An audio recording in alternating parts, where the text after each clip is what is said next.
Hello बच्चे, कैसे हो सब। होप कि सब अच्छे होंगे और अच्छे नहीं होंगे तो ट्राई करना अच्छे से रहने की। So welcome back to the class of physics initiated by School of Science and Achievers Academy. It's a place where you can learn each and every concept in very easiest way.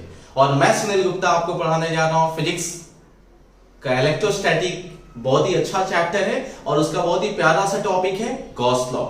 कौन सा law? Gauss law. सो इससे पहले कि Gauss law start करें बच्चा, कल हमने क्या सीखा था? Electric flux.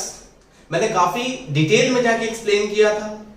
किसी को कुछ भी प्रॉब्लम हो तो एक बार रिकैप करके फिर से उस वीडियो को देखना, बहुत सारी चीजें उसमें समझ में आएगी क्योंकि काफी चीजों को मैंने रिलेट किया था। ठीक है, सो कल क्या पढ़े थे एक बार फिर से देख लेते हैं। कल देखा था बच्चा फ्लक्स इक्वल टू क्या था? E cos थीटा था। E डॉट A था या उसी को क्या लिखते थे? E cos theta. बट अगर स्मॉल एरिया के लिए देख रहे हैं तो फाई इक्वल टू क्या लिखते थे बच्चा? Close integration of E dot dA या उसी को क्या लिखते थे? Close integration of EDA cos theta. ऐसा ही था ना, EDA cos थीटा। मतलब ये क्लोज इंटीग्रेशन का सिंबल था जो कि क्लोज सरफेस के लिए यूज करते थे। किसके लिए यूज करते थे बच्चा? क्लोज सरफेस के लिए यूज करते थे। ये इसलिए बता रहा हूं बिकॉज आज का लेक्चर ना काफी इंपॉर्टेंट है। कल का और आज जो मैं पढ़ाऊंगा दोनों को मुझे रिलेट करना है, इसके लिए काफी इंपॉर्टेंट है। ठीक है, अब आज एकदम छोटी छोटी चीजों से स्टार्ट करते हैं एंड फिर गॉस लॉ पे जाते हैं। यहां तक पता चला बच्चा? हाँ, एक चीज और ध्यान रखो कि इसका एसआई यूनिट क्या लिखा था हमने? एसआई यूनिट लिखा था बच्चा इलेक्ट्रिक फील्ड का न्यूटन पर कूलम और एरिया क्या था? Metre square. मैंने बोला था एक और यूनिट होता है वोल्ट इनटू मीटर। हम नेक्स्ट चैप्टर में उसको एक्सप्लेन करेंगे कि ये वोल्ट इनटू मीटर कहां से आया। दूसरा, फ्लक्स बच्चा स्केलर क्वांटिटी होता है। कौन सा क्वांटिटी होता है? स्केलर। वैसे भी पता चल रहा है कि दो वेक्टर का यहाँ पे क्या हो रहा है? Dot product. अगर डॉट प्रोडक्ट हो रहा है इसका मतलब वो क्वांटिटी कैसा रहेगा? स्केलर। कौन सा रहेगा? स्केलर। दूसरा कि फ्लक्स था क्या? Number of electric field lines passing through any area. मतलब किसी पर्टिकुलर एरिया से कितना फील्ड लाइन पास हो रहा है उसी को कौन काउंट करता था? फ्लक्स। इसका मतलब उसको डायरेक्शन से कोई लेना देना नहीं होना चाहिए। ठीक है, सो फ्लक्स जो होगा बच्चा कौन सा क्वांटिटी रहेगा? Scalar quantity. ठीक है, चलो अभी छोटी छोटी चीजों से आगे बढ़ते हैं और डायरेक्ट मैं गॉस लॉ पे नहीं आता हूं, थोड़ा फील दिलाता हूं कि एग्जैक्टली गॉस लॉ आया कैसे गॉस लॉ को बनाया गया। ठीक है, सो मैंने क्या किया, एक एग्जांपल लिया। ध्यान से देखो, क्वेश्चन से ही स्टार्ट करते हैं जिसको मैं एग्जांपल के फॉर्म में कर रहा था। एक स्फीयर लिया और स्फीयर के सेंटर पे बताया गया बच्चा एक चार्ज है। मींस ये एक स्फीयर है और स्फीयर के हॉलो स्फीयर लाइक है और हॉलो स्फीयर के अंदर में एक चार्ज है Q, पॉइंट चार्ज है, उसकी वैल्यू है Q and we have to find flux through it, flux through the sphere. Sphere बच्चा क्लोज सरफेस है कि ओपन सरफेस है? सो आंसर है क्लोज सरफेस है। सो एग्जैक्टली ये क्लोज सरफेस है जो कि 3D में अभी दिख रहा है वो रिंग के तरह, बट एग्जैक्टली वो क्या है? क्लोज सरफेस स्फीयर है। अब इसके कॉज से, ये स्फीयर के कॉज से यहां जो चार्ज रखा है कितना फ्लक्स पास हो रहा है? We have to find it. Means हमें क्या निकालना है कि स्फीयर से इस चार्ज Q के कॉज से कितना फ्लक्स निकल रहा है। क्या? कितना फ्लक्स निकल रहा है? कैसे करेंगे? चेक करो। ये चार्ज है तो इलेक्ट्रिक फील्ड निकलेगा कि नहीं निकलेगा? आंसर है निकलेगा। तो इलेक्ट्रिक फील्ड किस के फॉर्म में दिखाते थे? तो इलेक्ट्रिक फील्ड लाइंस के फॉर्म में। सो अगर ये चार्ज प्लस है तो ऐसे ही दिखता था, मतलब प्लस चार्ज से फील्ड लाइंस किधर दिख रहा है? आउटवर्ड दिख रहा है। सही है। इस पॉइंट पे चेक करो तो इलेक्ट्रिक फील्ड किधर जा रहा है? बाहर की तरफ। इस पॉइंट पे चेक करो तो बाहर। सभी पॉइंट पे देखोगे तो इलेक्ट्रिक फील्ड किधर दिख रहा है? बाहर की तरफ। सही है, सारे पॉइंट पर हमने चेक किया, इलेक्ट्रिक फील्ड किधर दिख रहा है? बाहर की तरफ। अब हमने क्या किया बच्चा? हमें क्या निकालना है? फ्लक्स। और what is the formula for flux? So flux equal to close integration of E dA cos theta. क्या था? E dA cos theta. अब हमने क्या किया, पूरे स्फीयर को नहीं लेके एक छोटा सा एरिया लिया dA। कल मैंने सिखाया था वो चीजें कि अगर देखो ध्यान से, यहां से इस पॉइंट पे जाओ तो इलेक्ट्रिक फील्ड सेम होगा, मतलब जो भी होगा यहां पे भी सेम होगा, यहां पे भी सेम होगा, सब जगह इलेक्ट्रिक फील्ड क्या है? सेम। तो इसमें से हम रैंडमली कोई भी पॉइंट सरफेस पे ले लिया जो कि किसी r डिस्टेंस पे है, तो यहां पे इलेक्ट्रिक फील्ड का डायरेक्शन किधर हो गया? आउटवर्ड। तो इलेक्ट्रिक फील्ड ले लिया। और एरिया वेक्टर बच्चा किधर होगा, तो कॉमन सेंस है, इस पॉइंट पे एरिया वेक्टर भी किधर होगा, इधर ही होगा। सो ये एरिया वेक्टर डीए कैप डाल दिया। सही है, दोनों के बीच का एंगल कितना हो गया बच्चा, 0। इलेक्ट्रिक फील्ड भी इधर है और एरिया वेक्टर भी इधर है, दोनों के बीच का एंगल क्या हो गया, 0। सो क्या लिख सकते हैं, ध्यान से देखना, यहां पे लिख सकते हैं close integration of E into DA और इंटू क्या हो गया, cos 0। अब चेक करो कि क्या यहाँ पे इलेक्ट्रिक फील्ड चेंज हो रहा है, आंसर है नहीं। इस पॉइंट पे इलेक्ट्रिक फील्ड की वैल्यू क्या है, कांस्टेंट। इनफैक्ट पूरे सरफेस पे इलेक्ट्रिक फील्ड क्या है, कांस्टेंट। क्या वैल्यू है, kq/r²। इस पॉइंट चार्ज के कॉज से यहाँ पे इलेक्ट्रिक फील्ड वेरिएबल है, कांस्टेंट है तो कांस्टेंट है, और उस कांस्टेंट की वैल्यू कितनी है, E kq/r²। सो कांस्टेंट टर्म का इंटीग्रेशन में काम नहीं है तो उसको बाहर कर दिया और बचा क्या यहाँ पे, close integration of DA and cos 0 already कितना हो गया, 1। कितना, 1। सो E की वैल्यू इस पॉइंट चार्ज के लिए इस पॉइंट पे कितना हो गया, सो k इंटू क्यू अपॉन क्या लिख सकते हैं, r²। अभी k को बच्चा लिख देते हैं 1/4 pi epsilon not, 1/4 pi epsilon not q/r²। अब यहाँ पे ये डीए का क्लोज सरफेस इंटीग्रेशन है, मतलब एरिया यहाँ का नहीं, पूरा इंटीग्रेट कर दिया तो पूरा सरफेस एरिया स्फीयर का कितना होता है, सो पूरा सरफेस एरिया स्फीयर का होता है 4 पाई r²। कितना होता है, 4 पाई r²। चेक करो, सो क्या कैंसिल हो गया, 4 पाई से 4 पाई कैंसिल, r² से r²। So what is the final answer, so flux through the point charge, flux through the point charge within the sphere is equal to q upon epsilon naught। कितना आया, q upon epsilon naught। अभी देखो इससे पता क्या चला, इसको देख के क्या हम डिसाइड कर सकते हैं कि ये चार्ज स्फीयर के अंदर था या क्यूब के अंदर था या क्यूबॉइड के अंदर था या सिलेंडर के अंदर था। क्या हम इस एक्सप्रेशन को देख के क्या प्रेडिक्ट कर सकते हैं कि ये चार्ज जो क्यू है वो कौन से सरफेस के अंदर था, तो आंसर है नहीं। इस चार्ज को देख के हम बिल्कुल प्रेडिक्ट नहीं कर पा रहे हैं कि ये चार्ज कौन से सरफेस के, कौन से क्लोज सरफेस के अंदर है। मींस अगर यही चार्ज बच्चा अगर किसी क्यूब के अंदर होता, किसके अंदर होता, क्यूब के अंदर होता, ये क्यूब ले लिया, यहां पे चार्ज क्यू डाल दिया, तभी भी फ्लक्स की वैल्यू कितनी आती, तो q अपॉन एप्सिलॉन नॉट ही आती। अगर यही q चार्ज किसी भी एक आर्बिट्रेरी शेप के क्लोज सरफेस के अंदर रख दिया, ये कोई भी आर्बिट्रेरी शेप का क्लोज सरफेस है, यहां पे q रख दिया, तभी भी वैल्यू बच्चा कितना आया, q अपॉन एप्सिलॉन नॉट। कितना आया, q अपॉन एप्सिलॉन नॉट। इसका मतलब ये पता चला कि किसी भी क्लोज सरफेस के अंदर, चाहे स्फीयर हो, चाहे सिलेंडर हो, चाहे क्यूब हो, चाहे क्यूबॉइड हो या कोई भी आर्बिट्रेरी शेप हो, किसी भी क्लोज कंडक्टर के या क्लोज सरफेस के अंदर अगर कोई चार्ज प्रेजेंट रहता है, क्या रहता है, कोई भी चार्ज प्रेजेंट रहता है, पॉइंट चार्ज। कौन सा चार्ज, पॉइंट चार्ज, तो उसके लिए फ्लक्स की वैल्यू कितनी होती है, q अपॉन एप्सिलॉन नॉट। कितनी होती है, q अपॉन एप्सिलॉन नॉट। और इसी को बच्चा आगे चल के नाम क्या दे दिया जाएगा, अभी गॉस लॉ। अभी जस्ट मैंने रिलेट करने के लिए किया कि गॉस लॉ एग्जैक्टली आया कैसे, गॉस लॉ कैसे आया। अभी ध्यान से देखो, मैंने यहां पे कूलम्ब्स लॉ यूज किया, E की वैल्यू kq/r² कहां से यूज किया, कूलम्ब्स लॉ से इसको इलेक्ट्रिक फील्ड को रखा। बट हम कैसे सीख रहे हैं, कूलम्ब्स लॉ पहले सीखे और गॉस लॉ बाद में सीख रहे हैं, बट एग्जैक्टली ये रिवर्स होता है। बहुत सारे बुक में देखोगे ना तो गॉस लॉ पहले सिखाया जाता है और बाद में कूलम्ब्स लॉ सिखाया जाता है। मींस अगर Coulomb's law inverse square law को फॉलो करता है तो गॉस लॉ भी किसको फॉलो करता होगा, इनवर्स स्क्वायर लॉ। ये कई बार बहुत सारे बोर्ड एग्जाम में, स्टेट एग्जाम में भी, कॉम्पिटेटिव में पूछ चुका है, आई थिंक नीट में भी पूछा जा चुका है कि गॉस लॉ क्या इनवर्स स्क्वायर लॉ को फॉलो करता है, आंसर है हाँ। सही है, देखो यहां कूलम्ब्स लॉ के हेल्प से हमने फ्लक्स निकाला, आगे चल के फ्लक्स के हेल्प से हम इलेक्ट्रिक फील्ड निकाल लेंगे। सही है, सो क्या बोला सुनो, ये यहां पे इलेक्ट्रिक फील्ड कूलम्ब्स लॉ के थ्रू हमने kq/r² डाला तो क्या मिला, फ्लक्स। हम फ्लक्स को भी लेके चलते तो क्या निकाल सकते थे, वहां पे इलेक्ट्रिक फील्ड निकाल सकते थे। ये बिल्कुल कूलम्ब्स लॉ और गॉस लॉ जो है एनालॉगस है। क्या है, मींस कूलम्ब्स लॉ को लेके गॉस लॉ प्रूव कर रहे हैं और बाद में गॉस लॉ से कूलम्ब्स लॉ का जो भी इलेक्ट्रिक फील्ड का फॉर्मूला था वो भी हम बाद में प्रूव करेंगे, ठीक है। अभी हमें ये पता चला कि फ्लक्स की वैल्यू किसी भी क्लोज सरफेस में अगर चार्ज है तो उसके शेप और साइज पे डिपेंड नहीं करता है, उसके शेप और साइज पे डिपेंड नहीं करता है, सिर्फ अंदर में रखे हुए चार्ज पे डिपेंड करता है।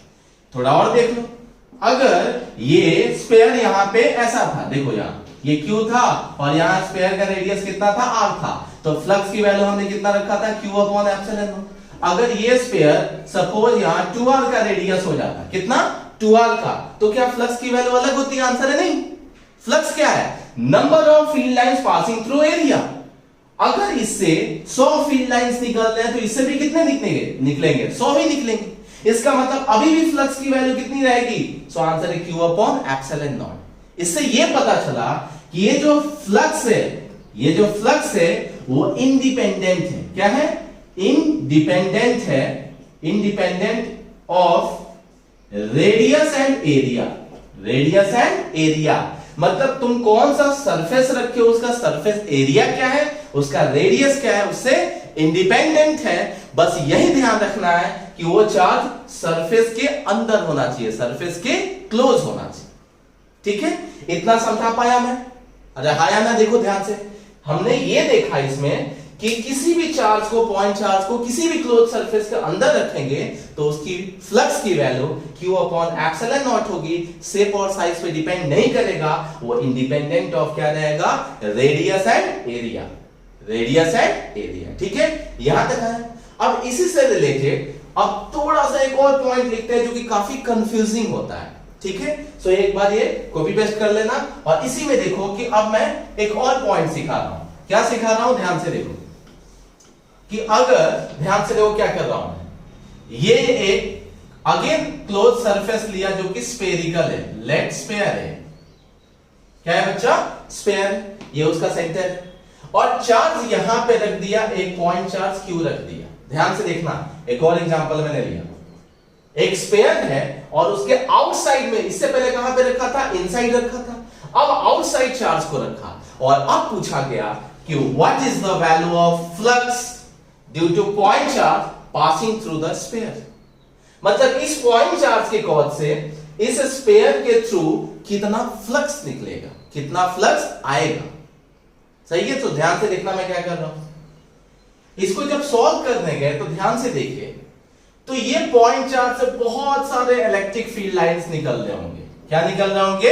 इलेक्ट्रिक फील्ड लाइंस निकल रहे होंगे, जो कि किससे पास हो रहे होंगे? स्फीयर से। किससे पास हो रहे होंगे? स्फीयर से। और ये स्फीयर बच्चा क्या है? क्लोज सरफेस है। ये स्फीयर क्या है? Close surface. सो ध्यान से देखो, तो जितना फील्ड लाइन इस स्फीयर के अंदर जा रहा है, जितना फील्ड लाइन इस स्फीयर के अंदर जा रहा है, उतना ही फील्ड लाइन स्फीयर से बाहर निकल रहा है। जितना फील्ड लाइन इस स्फीयर के अंदर जा रहा है, उतना ही फील्ड लाइन बाहर जा रहा है। इसका मतलब जितना अंदर आया उतना ही बाहर गया, तो नेट फ्लक्स की वैल्यू क्या हो गई बच्चा? 0। अगर तुमने यहां पे इलेक्ट्रिक फील्ड बाहर निकालने का पॉजिटिव लिया तो इसको क्या लेना पड़ेगा? नेगेटिव। जितना अंदर आया उतना ही बाहर गया, नेट की वैल्यू क्या हो गई? 0। नेट फ्लक्स की वैल्यू क्या हो गई? 0। क्वेश्चन ये है कि क्या इस चार्ज के कॉज से यहां पूरे स्फीयर पे इलेक्ट्रिक फील्ड भी 0 है? क्या इस चार्ज के कॉज से क्या इस पूरे सरफेस पे इलेक्ट्रिक फील्ड की वैल्यू 0 है? आंसर है नहीं। इस चार्ज के कॉज से यहां इलेक्ट्रिक फील्ड 0 नहीं है, लेकिन फ्लक्स की वैल्यू क्या है? 0। देखो फ्लक्स इक्वल टू क्या होता है? Close integration of E dot dA। बच्चा यहां पे E 0 नहीं है, इस पूरे स्फीयर पे E 0 नहीं है, पूरे स्फीयर पे फ्लक्स 0 है। नेट फ्लक्स की वैल्यू क्या है? 0। थोड़ा सा और डिग्री जाता है, कैसे 0 हो रहा है? एक तो मैंने बताया कि जितना अंदर आ रहा है उतना ही क्या हो रहा है? बाहर जा रहा है, इसीलिए नेट फ्लक्स की वैल्यू क्या हो रही है? 0।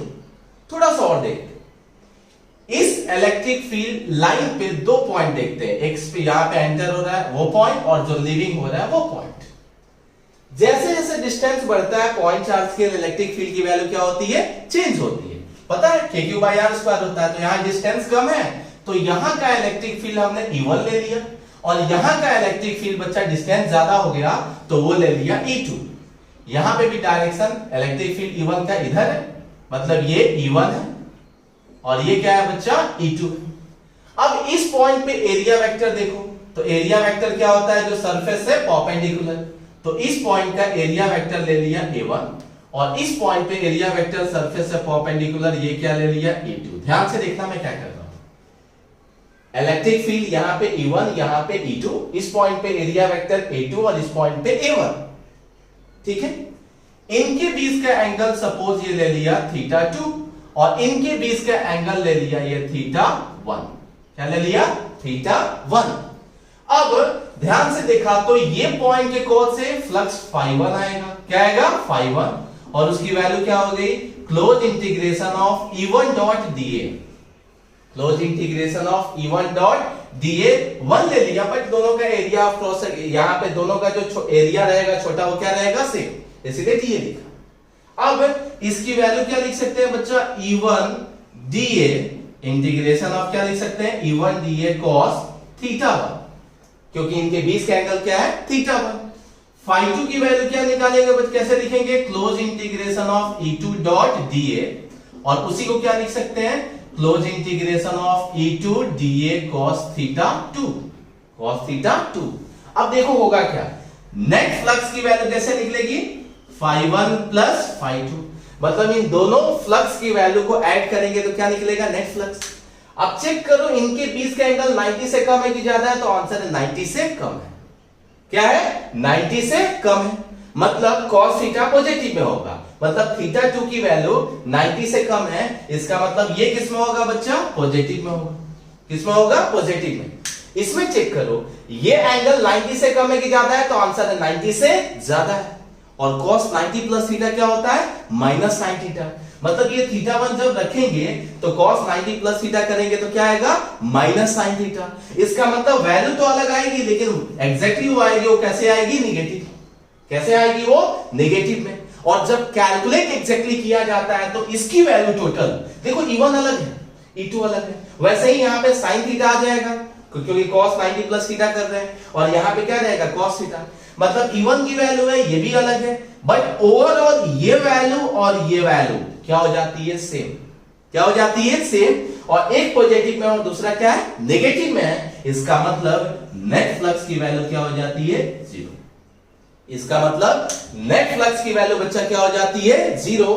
तो आपको क्या पता चला कि इस पॉइंट चार्ज के कॉज से इस पूरे सरफेस पे इलेक्ट्रिक फील्ड की वैल्यू 0 नहीं है। इस पॉइंट चार्ज के कॉज से इलेक्ट्रिक फील्ड है, इलेक्ट्रिक फील्ड है, इलेक्ट्रिक फील्ड है, लेकिन फ्लक्स की वैल्यू क्या है, 0 है। फ्लक्स की वैल्यू क्या है, 0। इसका मतलब अगर पॉइंट चार्ज सरफेस के बाहर रहे, अगर पॉइंट चार्ज सरफेस के बाहर रहे तो उसके कॉज से इलेक्ट्रिक फील्ड इस पे होगा, लेकिन फ्लक्स की वैल्यू क्या होगा, 0 होगा। लेकिन फ्लक्स की वैल्यू क्या होगा बच्चा, 0। यही दो कंसेप्ट मुझे समझाना था। तो पहले वाले एग्जांपल से हमने ये समझा कि अगर चार्ज अंदर है तो शेप और साइज पे डिपेंड नहीं करता है, अगर वो अंदर है तो नेट फ्लक्स की वैल्यू Q अपॉन क्या होगी, एप्सिलॉन नॉट होगी। और दूसरा पॉइंट इसमें दूसरे एग्जांपल से ये समझाया कि अगर पॉइंट चार्ज बाहर है तो इसके कॉज से इलेक्ट्रिक फील्ड की वैल्यू 0 नहीं है, लेकिन नेट फ्लक्स की वैल्यू क्या है, 0 है। तो ये पॉइंट हमेशा याद रखना कि अगर इलेक्ट्रिक फ्लक्स की वैल्यू 0 है तो जरूरी नहीं कि इलेक्ट्रिक फील्ड की वैल्यू वहां 0 हो। ये कई बार पूछा जा चुका है, इनफैक्ट एडवांस वाले एग्जाम में भी पूछा जा चुका है, और JEE ज्ञानम में जो मैं लेक्चर रिकॉर्ड करूंगा उसमें बहुत सारे ऐसे क्वेश्चंस मिलेंगे जो JEE एडवांस तक में पूछा गया है। ठीक है, तो इस पूरे में ये पता चला कि फ्लक्स जो है, चार्ज अगर अंदर है तो सरफेस के शेप और साइज पे डिपेंड नहीं कर रहा है, वो सेंटर पे रखा है, सेंटर के बाजू में रखा है, ये भी डिपेंड नहीं करता है। सही है। और फ्लक्स की वैल्यू क्या होगी, Q अपॉन एप्सिलॉन नॉट होगी। और दूसरा, अगर पॉइंट चार्ज सरफेस के बाहर है तो उसके कॉज से इलेक्ट्रिक फील्ड की वैल्यू सरफेस पे 0 नहीं रहेगी, फ्लक्स की वैल्यू क्या रहेगी, 0 रहेगी। फ्लक्स की वैल्यू क्या रहेगी, 0। सही है। सो इसको कॉपी पेस्ट कर लेना, ये सिर्फ तुमको समझने के लिए था। ऐसे हालांकि ऐसे क्वेश्चंस भी पूछे जा चुके हैं, बट अब इसको रिलेट करके मैं क्या सिखाता हूं बच्चा, अब इसको रिलेट करके सीखेंगे गॉस लॉ। कौन सा लॉ? Gauss law. तो अब तुमको बहुत ही क्लियरली पता चलेगा कि एग्जैक्टली गॉस लॉ क्या है, एग्जैक्टली गॉस लॉ क्या है। तो अब स्टार्ट करेंगे बच्चा, कौन सा लॉ? Gauss law. सही है। क्या बोलता है देखो, जो हमने किया उसी को लिखते हैं। ये कोई भी क्लोज सरफेस है, कौन सा सरफेस है बच्चा? Close surface. याद रखना ये 2D में नहीं है, ये 3D में है। कोई भी क्लोज सरफेस किसमें होता है? 3D में होता है। सो कोई भी क्लोज सरफेस के अंदर पॉइंट चार्ज है, तो ये बताता है गॉस लॉ कि the net flux passing through the surface, the net flux passing through the surface is equal to 1 upon epsilon naught times of charge enclosed by that surface. क्या बताया गया कि the flux passing through the surface is equal to 1 upon epsilon naught times of charge enclosed या charge inside, charge enclosed or charge inside of that surface, and this surface is called Gaussian surface. इसी surface का नाम क्या दे दिया गया बच्चा? इसी surface का नाम दे दिया गया गॉसियन सरफेस। मतलब कि नेट फ्लक्स की वैल्यू अंदर में गॉसियन सरफेस के अंदर में जितना चार्ज है वो लिखो एंड डिवाइडेड बाय क्या कर दो? एप्सिलॉन नॉट कर दो। सही है। इसी गॉस लॉ का दूसरा भी फॉर्म होता है बच्चा, क्योंकि फाई की वैल्यू हमने देखा था close integration of E dot dA is equal to, यहां पे ऑलरेडी पता है क्या लिखे हैं? Q in upon epsilon naught. तो गॉस लॉ को ऐसे भी लोग डिफाइन करते हैं। कैसे डिफाइन करते हैं देखो, क्लोज, ये क्लोज है, क्लोज सरफेस, ये सरफेस एरिया है, क्लोज सरफेस इंटीग्रेशन। देखो कैसे डेफिनेशन बनता है। एक तो ये हो गया कि the net flux inside any close surface is equal to 1 upon epsilon naught times of charge enclosed by that surface. और दूसरा close surface integration of electric field, close surface integration of electric field is equal to 1 upon epsilon naught times of charge enclosed by that surface, charge enclosed by that surface. So ये दोनों के दोनों Gauss law के क्या है? Statement है। ये एक फॉर्म है और ये दूसरा फॉर्म है। ठीक है। अब इसी में कुछ और पॉइंट्स देखते हैं, जो हमने पहले देखा था उसी के बॉन्ड देखते हैं। ये एक कोई भी स्पेयर लिया और इसमें दो चार्ज रखे Q1 और एक Q2, बाहर में एक चार्ज रखा Q3 और यहां पे रखा Q4। ध्यान से देखना, ये बोर्ड के लिए हो गया बच्चा। स्टेटमेंट यही था कि close integration of E dot dA equal to Q in upon epsilon naught या phi equal to 1 upon epsilon naught times of Q in। ठीक है। अब जो समझा रहा हूं वो काफी इंपॉर्टेंट है, तुम्हारे समझने के लिए बहुत जरूरी है। कितने चार्ज लिए यहाँ पे? 4, 1 2 3 4, 1 2 3 4। ठीक है। सो चेक करो, सबसे पहले Q1 के लिए हम फ्लक्स निकाल दें, तो Q1 के लिए लेट phi1, क्या लेट किया? phi1। देखो ध्यान से, क्या लिख सकते हैं? Close integration of E1 dot dA। क्या लिखा? Close integration of E1 dot dA। और ये बच्चा हमारा ये क्लोज सरफेस को ही क्या ले लिया? Gaussian surface. कौन सा surface? Gaussian surface. So E dot dA equal to क्या लिखेंगे बच्चा? Q1 अपॉन एप्सिलॉन नॉट, क्योंकि हम सिर्फ Q1 को भूल जाए कि Q2 यहां पे है। सो Q1 के कॉस से कितना आएगा? So phi1 equal to Q1 upon epsilon naught. Similarly phi2 equal to क्या लिख सकते हैं बच्चा? So E2 dot dA equal to क्या लिख सकते हैं? Q2 upon epsilon naught, Q2 upon epsilon naught, क्योंकि Q2 सरफेस के क्या है? अंदर है। phi3 इक्वल टू क्या लिख सकते हैं बच्चा? Close integration of E3 dot dA। मतलब ये E3, इसके कॉस से इलेक्ट्रिक फील्ड यहां है। देखो ध्यान से, इस चार्ज के कॉस से ये चार्ज भले ही आउटसाइड है, लेकिन इस चार्ज के कॉस से यहां सरफेस पे इलेक्ट्रिक फील्ड है, इसीलिए क्या लिखा है? E3 dot dA। But flux की वैल्यू क्या है? 0। यही तो समझाया था इससे पहले कि अगर चार्ज आउटसाइड है तो फील्ड 0 देंगे, लेकिन फ्लक्स की वैल्यू क्या है? 0 है। क्या है? 0 है। सिमिलरली phi4 की वैल्यू क्या लिखेंगे बच्चा? Close integration of E4 dot dA और इक्वल टू क्या होगा? 0। मतलब इस चार्ज के कॉस से यहां फील्ड है, यहां पे फील्ड है, लेकिन फ्लक्स की वैल्यू क्या है? 0 है।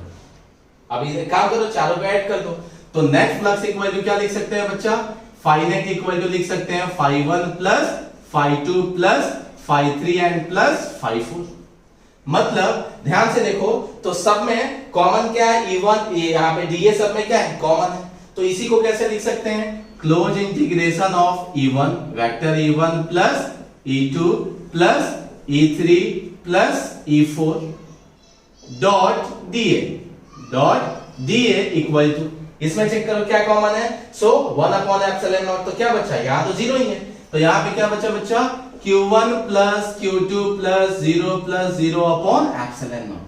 सो चेक करो यहां पे फाइनाइट जब निकाले तो यहां इलेक्ट्रिक फील्ड सिर्फ दो का है, मतलब Q1 और Q2 का है कि सबका है, तो आंसर इलेक्ट्रिक फील्ड किसका है, सबका है। मतलब ये E1 से लेके E4 इलेक्ट्रिक फील्ड ये E नेट क्या है, due to all the 4 charges, मतलब आइदर इनसाइड या आउटसाइड कुछ भी रहे, इलेक्ट्रिक फील्ड जो यहां लिखते हैं बच्चा, ये इलेक्ट्रिक फील्ड सबके कॉज से होता है, जो चार्ज अंदर है उसके कॉज से भी और जो चार्ज बाहर है उसके कॉज से भी। सो ये E नेट जो है electric field due to all the charges which is either inside और outside. So E net dot dA equal to ये जो Q1 प्लस Q2 है, क्या है, Q1 प्लस Q2, ये आउटसाइड वाला चार्ज नहीं है, ये क्या है, इनसाइड वाला चार्ज है। यही तुमको एक्सप्लेन मुझे करके बताना था। इसके बाद नीट में भी क्वेश्चन पूछा जा चुका है कि जो इलेक्ट्रिक फील्ड यहां होता है उसमें अंदर वाले चार्ज सिर्फ होते हैं कि बाहर वाले होते हैं, आंसर है दोनों होते हैं। इसके बाहर वाले कॉर्ड से भी इलेक्ट्रिक फील्ड वहां होता है और अंदर वाले कॉर्ड से भी होता है, लेकिन जो चार्ज वहां होता है क्यूइन, वो सिर्फ किसके लिए होता है, अंदर वाले चार्ज के कॉर्ड से होता है। सही है। सो फाइनली गॉस लॉ में एक बहुत अच्छी चीज पता चली क्या, कि close integration of E dot dA लिखते हैं उसमें electric field due to all the charges होता है वेदर इट इज इनसाइड और आउटसाइड, बट क्यूइन जो होता है वो क्यूइन सिर्फ किसके लिए होता है बच्चा, जो चार्ज अंदर होता है वही सिर्फ उसमें प्रेजेंट होता है, बाहर वाला प्रेजेंट नहीं होता है। तो एक छोटा सा एग्जांपल ले लेते हैं कि सपोज एक सरफेस है, गॉसियन सरफेस है, कौन सा सरफेस, GS मतलब गॉसियन सरफेस, एक Q1 लिया, एक Q2 चार्ज है, एक Q3 चार्ज है और बाहर में क्या है, Q4 है। What is the value of total flux, so flux equal to क्या है हमारा formula, Qin upon epsilon naught. तो क्या लिख सकते हैं, Q1 minus Q2 plus Q3 upon epsilon naught, this is the value of total flux. हो गया। इसमें अगर याद रखना है, कोई पूछे कि क्या इलेक्ट्रिक फील्ड में Q4 भी कंट्रीब्यूट किया, आंसर है हाँ, इसके कॉज से भी इलेक्ट्रिक फील्ड है, लेकिन फ्लक्स में इसके कॉज से कोई भी फ्लक्स वहां पे नहीं है। This is called Gauss law. इसी को क्या बोलेंगे बच्चा, गॉस लॉ। अब इसके बाद कुछ हम पॉइंट्स देखेंगे, इसको फटाफट कॉपी पेस्ट कर लो। सो बच्चा अभी सबने खत्म कर दिया होगा। अब देखते हैं बच्चा इंपॉर्टेंट पॉइंट्स, क्या देखते हैं, इंपॉर्टेंट पॉइंट्स किससे रिलेटेड, गॉस लॉ। बहुत अच्छे पॉइंट्स है, देखना मजा आएगा। सबसे पहला पॉइंट कि Gauss law is applicable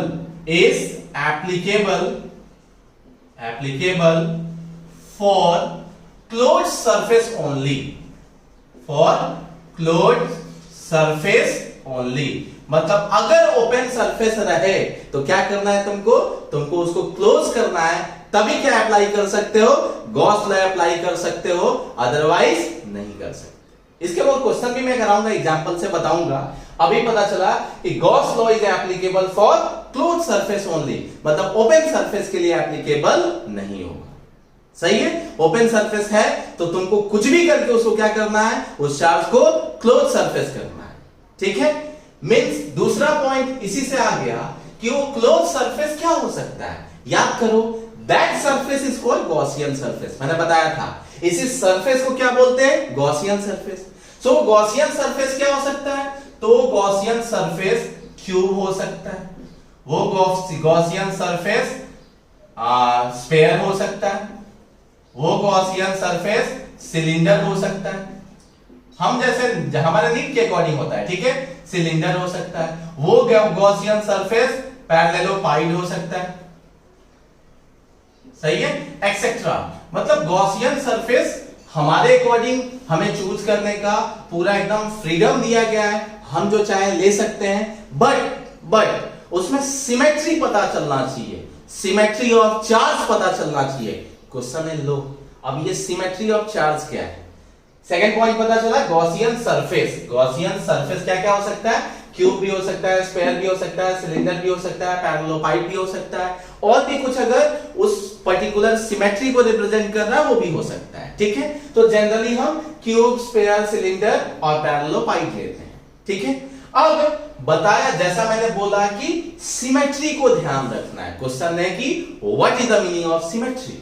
so point number third उसी से रिलेटेड आया कि Gauss law is valid. Gauss law is valid, Gauss law is valid for all the cases. For all the cases, either symmetrical or unsymmetrical. Symmetrical और unsymmetrical, मतलब symmetrical के लिए valid है और अनसिमेट्रिकल के लिए भी वैलिड है। मतलब गॉस लॉ कहीं पे भी रहे, जैसे यहां पे देखो, ध्यान से देखना, इसी को समझा रहा हूं। यहां पे चार्ज सेंटर पर रहे तो और सेंटर पर नहीं रहे तो हमें कोई लेना देना नहीं है। फ्लक्स की वैल्यू कितनी होगी बच्चा? Q अपॉन एप्सिलॉन नॉट ही होगा। क्या बोला, पता चला? मतलब ये चार्ज के कॉज से ये जो सरफेस है, मतलब सरफेस के लिए चार्ज क्या है? सिमेट्रिकल है, मतलब बीच में। यहां पे चार्ज है, इस सरफेस के लिए सिमेट्रिकल नहीं है, मतलब बीच में नहीं है, एक साइड है। तो गॉस लॉ को इससे कोई फर्क नहीं पड़ता है कि जो सरफेस है, जो केसेस, जो भी केस हम ले रहे हैं वो सिमेट्रिकल है या अनसिमेट्रिकल है। लेकिन बच्चा गॉस लॉ ना इलेक्ट्रिक फील्ड फाइंड आउट करने का शॉर्टकट मेथड है।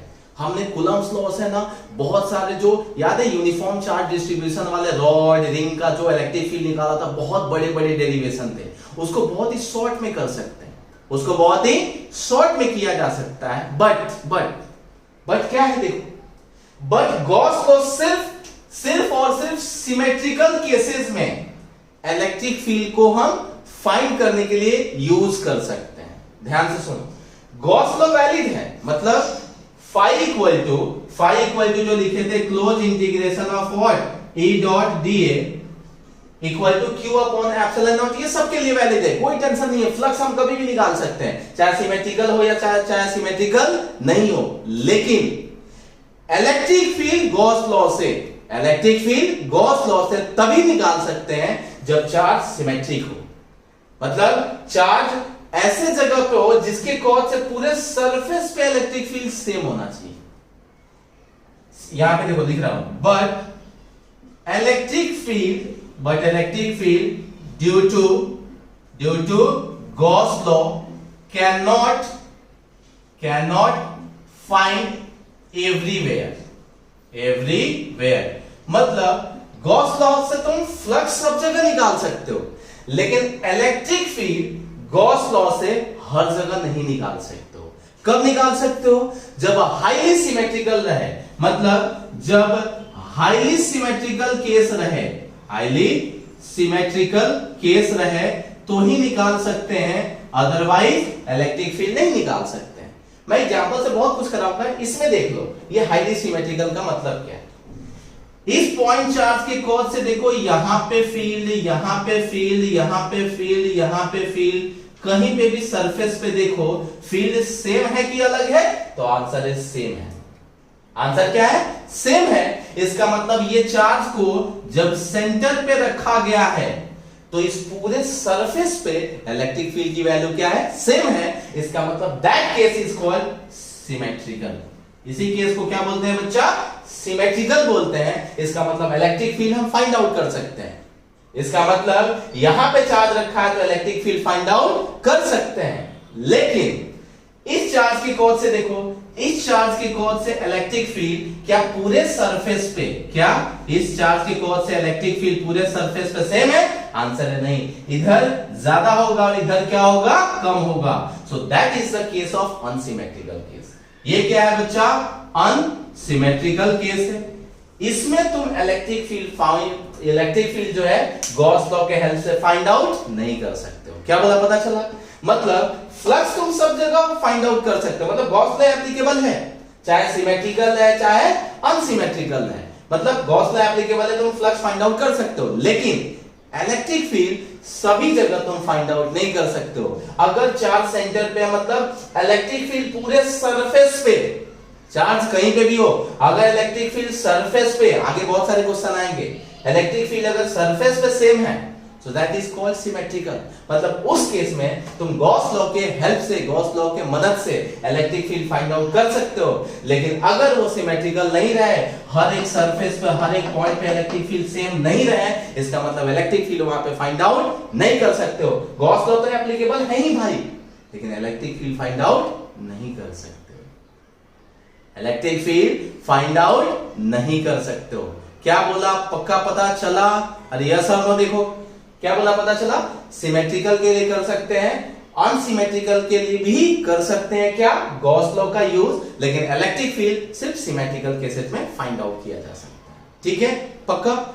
नेक्स्ट पॉइंट नंबर 4 बता देते हैं। पॉइंट नंबर 4 क्या है बच्चा, कि गॉस लॉ जो है इनवर्स स्क्वायर लॉ को फॉलो करता है। मैंने स्टार्टिंग में ही बताया था, कूलम्ब्स लॉ, बहुत सारे बुक में देखते हैं पहले गॉस लॉ सिखाते हैं और गॉस लॉ के हेल्प से कूलम्ब्स लॉ निकालते हैं। ठीक है, सो गॉस लॉ जो होता है किसका, गॉस लॉ वो इनवर्स स्क्वायर लॉ को फॉलो करता है। इनवर्स स्क्वायर लॉ बेस्ड होता है। ठीक है, मतलब ये है कि कूलम्ब्स लॉ और गॉस लॉ ये एनालॉगस है।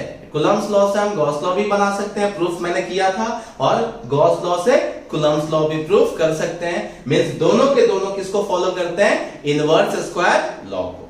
ठीक है, एंड लास्ट एक पॉइंट है कि बच्चा गॉसियन सरफेस शुड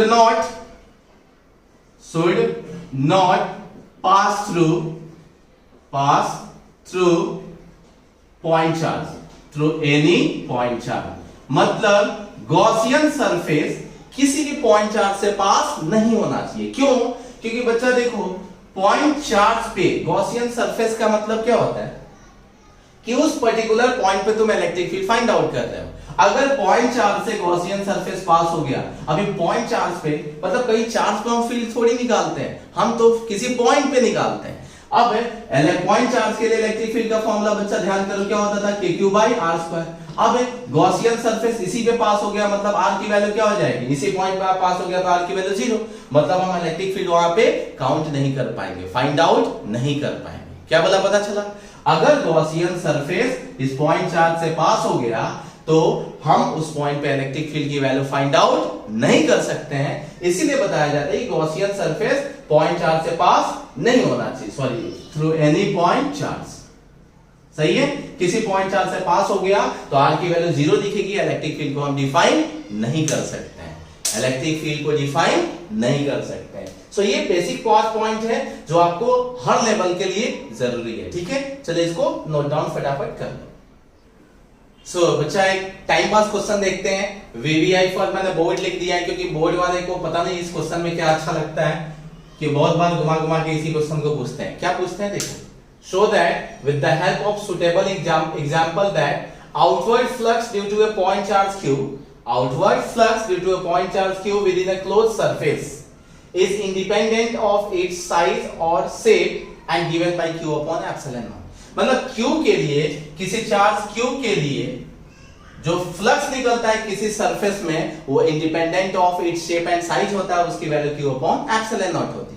तो ये तो पहले ही कर चुके हैं ना, एक काम कर दो, consider a sphere of radius r, ले लो, कुछ भी ले सकते थे तुम, तो हमने क्या ले लिया, consider a sphere of radius what r। ये क्या ले लिया, स्फीयर, लिख देना है कि कंसीडर ए स्फीयर, वैसे भी नोट्स में मैं इसको सॉल्व कर दिया हूं। So consider a sphere of radius r। अब क्या करना है, तो बच्चा इस पॉइंट से इलेक्ट्रिक फील्ड सभी तरफ पास होगा और सारे पॉइंट सरफेस पे किसी भी पॉइंट पे देखोगे इलेक्ट्रिक फील्ड की वैल्यू क्या होगी सेम, तो इधर ही देख लो, इस पॉइंट पे इलेक्ट्रिक फील्ड किधर जाएगा, इधर जाएगा, वेरी गुड। छोटा सा एरिया ले लो, तो छोटा सा एरिया क्या ले लेंगे बच्चा, dA। इसके लिए इलेक्ट्रिक फील्ड क्या हो जाएगा, सॉरी एरिया वेक्टर क्या हो जाएगा, dA वेक्टर। सो क्या, यूजिंग गॉस लॉ क्या लिख सकते हैं, close integration of E dot dA, close integration of E dot dA equal to क्या लिखेंगे, q अपॉन एप्सिलॉन नॉट। क्या लिखेंगे, बोलो जल्दी जल्दी, q अपॉन एप्सिलॉन नॉट। ठीक है, अरे हाँ या ना। तो एक काम करो, q तो डायरेक्ट हो जाएगा ना, इससे प्रूफ करना है ना कि चार्ज q के लिए इतना है, तो इसी को लेके चलते हैं, close integration of E dot D A. तो क्या लिखेंगे बच्चा इसी को, close integration of E D A cos theta, कौन सा था, E D A cos theta, ठीक है। अब ये इलेक्ट्रिक फील्ड तो कांस्टेंट है, यहाँ पे बाहर कर दिया, सो ई इनटू यार थीटा की वैल्यू बच्चा डायरेक्ट रख देता हूं 0, दोनों के बीच का एंगल कितना है 0, cos 0 कितना होता है 1, so e into close integration of क्या हो गया dA, सो e की वैल्यू क्या हो गई 1/4 pi epsilon naught q by r square. इस पॉइंट चार्ज से कौन सा सरफेस पे, यार ये एग्जांपल ऑलरेडी मैं करा चुका हूं, यही इसी से तो गॉस लॉ प्रूफ किया स्टार्ट किया था मैंने। सो into close integration of dA मतलब क्या, पूरा सरफेस एरिया, स्फीयर के लिए पूरा सरफेस एरिया क्या हो जाता है 4 पाई r स्क्वायर, सो 4 पाई r स्क्वायर क्या हो गया, कैंसिल हो गया, इसका मतलब q अपॉन क्या हो गया एप्सिलॉन नॉट। यही क्वेश्चन 3 मार्क के लिए पूछा जाता है, कितने मार्क के लिए 3 मार्क के लिए। देखो कितना टाइम पास है कि ये जो फ्लक्स है वो चार्ज, इसकी value q upon epsilon not होती है और वो शेप और साइज पे डिपेंड नहीं करता है, मतलब इसके जगह अगर हम क्यूब भी लेते हैं तब भी वैल्यू कितनी आती, वही आती, अगर इसके जगह हम सिलेंडर लेते हैं तब भी वैल्यू क्या आती, वही आती। तुम क्या कर लेना, स्पेयर ले लेना, ठीक है। अब एक और क्वेश्चन देख लेते हैं बच्चा, थोड़ा अच्छा अच्छा फील होगा। ये देखो एक हेमिस्फीयर है, कौन सा स्फीयर है, हेमिस्फीयर है, और चार्ज यहाँ पे Q है, चार्ज क्या है Q है, and we have to find the value of flux. What we have to find, value of flux, simple. क्या ये क्लोज है, आंसर है हाँ।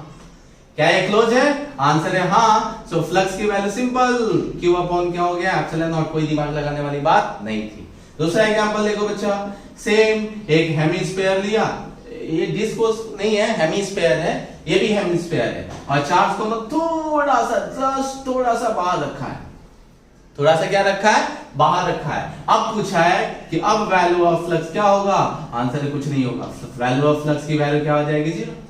क्यों, जितना फील्ड लाइंस अंदर जाएगा उतना ही फील्ड लाइंस बाहर आएगा, वैसे भी चार्ज बाहर है ना, ये क्लोज सरफेस है ना, so that close surface is called Gaussian surface. जो भी क्लोज सरफेस चार्ज के आसपास रहेगा वो क्या है, गॉसियन सरफेस। सो ये चार्ज बाहर है, इसका मतलब फ्लक्स की वैल्यू क्या होगी 0। एक और एग्जांपल देख लो बच्चा, कि ये अभी ओपन हेमिस्फीयर लिया, ओपन मतलब ये क्लोज नहीं है, ये डॉटेड जस्ट मैं लाइन बनाने के लिए दिखाया कि यहां से यहां तक का रेडियस इसका r है, कितना रेडियस है r है, और ये चार्ज q को यहां रखा गया, उसके सेंटर पे क्या रख दिया, चार्ज q को, and now we have to find what is the value of flux. क्या फाइंड आउट करना है, फ्लक्स। ये क्या है बच्चा, हेमिस्फीयर मतलब कटोरा, सही है। सो क्या फाइंड आउट करना है, ये ओपन हेमिस्फीयर मतलब इधर से कोई क्लोज नहीं है, ये ओपन सरफेस है। सो वो वाला ओपन सरफेस नहीं है 2D वाला, हेमिस्फीयर है जो कि ओपन है, and what we have to find flux. इसके सेंटर पे क्या रखा है, चार्ज q। तो क्या हम गॉस लॉ लगा सकते हैं, आंसर है नहीं। गॉस लॉ किसके लिए एप्लीकेबल है, सिर्फ क्लोज सरफेस के लिए। सो देखा, क्लोज इसको क्या बना सकते हैं, क्योंकि गॉसियन सरफेस तो लेना हमारे ऊपर होता है, हमारी जो भी समझदारी है, बुद्धि है, उसके हेल्प से क्या डिसाइड करना होता है, गॉसियन सरफेस। कैसे डिसाइड करेंगे, तो इसको सोचो कि अगर हम इसको क्लोज कर दें, मतलब ये कंप्लीट ऐसे बना दें, एक और हेमिस्फीयर नीचे रख दें, तो क्या है, क्लोज हो गया, आंसर है हाँ। एक हेमिस्फीयर आधा ऊपर है, अगर आधा नीचे से ज्वाइन कर दिया तो क्या है, क्लोज हो गया, आंसर है हो गया। तो सिंपल, दो आधे आधे हेमिस्फीयर के लिए टोटल फ्लक्स कितना आ गया, q अपॉन एप्सिलॉन नॉट। आधा ऊपर आधा नीचे मतलब दोनों मिला के टोटल फ्लक्स की वैल्यू कितनी आ गई, simple q upon epsilon not, अंदर चार्ज q ही है ना। सो दो के लिए कितना, q अपॉन एप्सिलॉन नॉट। तुम्हारे पास तो एक ही था ना बच्चे, तुम्हारे पास दोनों थोड़ी था, तुम्हारे पास तो आधा ही था ना, तो एक के लिए क्या हो जाएगा, q अपॉन 2 एप्सिलॉन नॉट। आधे के लिए कितना हो जाएगा, टोटल के लिए q अपॉन एप्सिलॉन नॉट, हमारे पास तो आधा ही था ना, तो उसको क्या लिखेंगे, q अपॉन 2 एप्सिलॉन नॉट। ठीक है। सो आज के लिए बच्चा इतना ही ये करते हैं, अच्छे से इसको समझ लेना, लगे तो अगर थोड़ा भी डाउट जाता है तो रिवाइंड करके एक बार फिर से लेक्चर देखना, स्टिल डाउट आती है तो एक बार मुझे बताना। वैसे डाउट आने के चांसेस नहीं है, क्योंकि इसके बाद बहुत सारे क्वेश्चंस करना है, ठीक है। और बोर्ड वाले लोगों को जिसको सिर्फ बोर्ड करना है, डरना नहीं, क्योंकि सारे वैसे ही टॉपिक, ये सब बोर्ड के ही पूछे, या तो पूछे गए क्वेश्चन है या उससे रिलेटेड क्वेश्चन है, ठीक है। सो तब तक के लिए थैंक यू, अच्छे से ये करो और अच्छे से पढ़ाई करो, ठीक है। चलो थैंक यू।